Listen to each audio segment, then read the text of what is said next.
एक बार की बात है, एक जंगल में किसी पेड़ पर कौवे का एक जोड़ा रहता था। वो दोनों खुशी खुशी उस पेड़ पर जीवन बसर कर रहे थे। एक दिन उनकी इस खुशी को एक सांप की नज़र लग गई।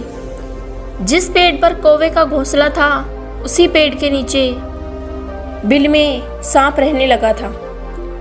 जब भी कौवों का जोड़ा दाना चुगने के लिए जाता, सांप उनके अंडों को खा जाता था और जब वो वापस आते तो उन्हें घोंसला खाली मिलता था। लेकिन उन्हें पता नहीं चल पा रहा था कि अंडे कौन ले जाता है। इस प्रकार से कई दिन निकल गए।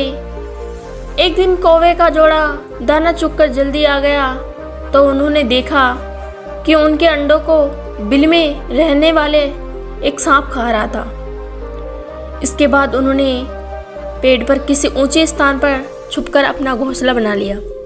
सांप ने देखा कि कौवे का जोड़ा पहले वाले स्थान को छोड़कर चला गया है, लेकिन शाम होते ही दोनों वापस पेड़ पर आ जाते हैं। इस प्रकार कई दिन निकल गए। कौवा के अंडों में से बच्चे निकल आए और वो बड़े होने लगे। एक दिन सांप को उनके नए घोंसले का पता चल गया और वह कौवे का जाने का इंतजार करने लगा।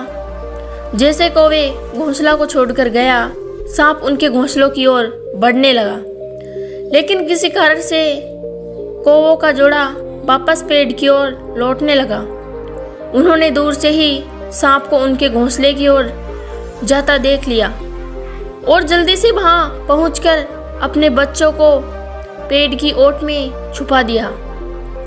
सांप ने देखा कि घोंसला खाली है तो वह कौवों की चाल समझ गया और वापस बिल में जाकर सही मौके का इंतजार करने लगा।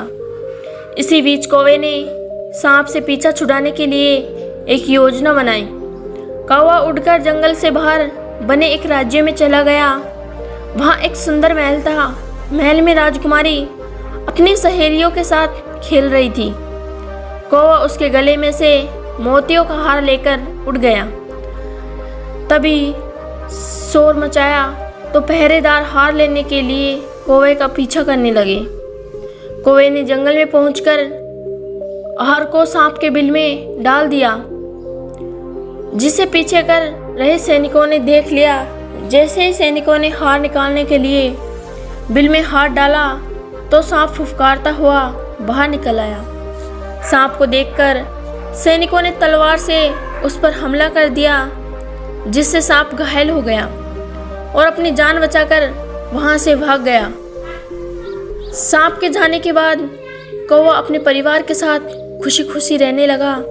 इस कहानी से हमें शिक्षा मिलती है कि कभी भी निर्बल का फायदा नहीं उठाना चाहिए, साथ ही मुसीबत में समझदारी से काम लेना चाहिए।